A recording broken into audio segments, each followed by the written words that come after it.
карагылачысы. Карагылачы тиги жерде, карагылачы бул жерде. Ай иштейм деп, теше менен болсо да ошол жерде иштейм деп аткан биздин байкуш кыргыздарга бербей атпайсыңарбы ошол сөздү? Берген болсоңор условиясы удручающие. Мына вечерний Бишкек bir статья жазды. Асаба кезинде статья жазды. Кыргыз рухунда безилдеп атат, общество безилдеп атат. Ушундай болуп атат. Мына ушулар айтып атпайбы? 50-60га чыгып калган аксакалдар айтып атпайбы? Жер жок болгонун кесепеттен азап болуп жакта кул болуп жүрөбүз деп. Силерде программа жок, конкретный сунуштар жок. Бир гана сунуш бар, жерди сатыш керек. Где гарантия жерди саткандан кийин бул жерде чүйдүн айланасында анча-мынча үлүшүн ээлеп ошол жерде бир окат кылып аткандар мен ачык эле айтайын, жаап жашырып отурбайм. Эртең кул болуп каларына, мандикер болуп, батрак болуп каларына ким гарантия берет?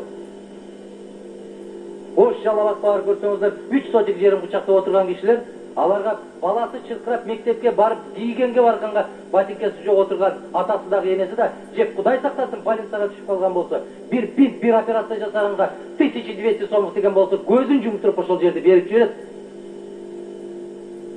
Чтобы спасти единственного там сына или там дочку. Анан кийин алып эмнени эсебинен окат кылат, каяка барат алар?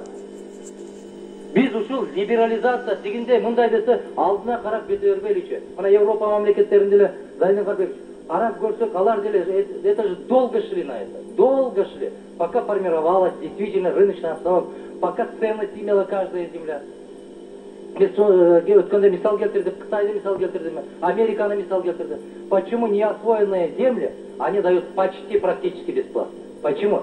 Потому что для развития инфраструктуры. А биз эң мыкты деген чүйдүн айланасында ошол структураны түзбөстөн туруп, жок муну сатышыбыз керек. Эптеп эле сатыш керек. Мен аягында айтар элем, урматтуу депутаттар, убакыт бүтүп баратат. Мен сиздерден суранам, менимче баарыбыздын эле пикирибиз ушундай, дагы шашпайлы. Бул мораторияга кандай жол менен жетишкенин тарыхын жакшы билебиз. 97-жылкы референдумда биз ал боюнча Генеральный прокуратурадан бир канча предостережение алганбыз. Если еще раз, в следующий раз выступишь таким образом, мы тебя посадим, Адумаров дегенге чейин барган. Аны Өмүрбек Чиркешев ушул Жалал Атым центринде барып алып, солдаттарга кайрылып отуруп ушул эмнеге жеткенбиз, мораторияга. Было внесено исключительно был мораторий только лишь незаконным путем, чтобы еще раз, очередной раз оболванить народ. Жок, жер сатылбайт, купля-продажа, потому что опрос жүргүзгөндө белгиленген подавляющее население Кыргызстана не поддерживает частную собственность на землю. Анан айткан мораторий киргизип коелуп, чтобы провести референдум. Это была вторая конструкция Жогорку кеңеши. Рахмат.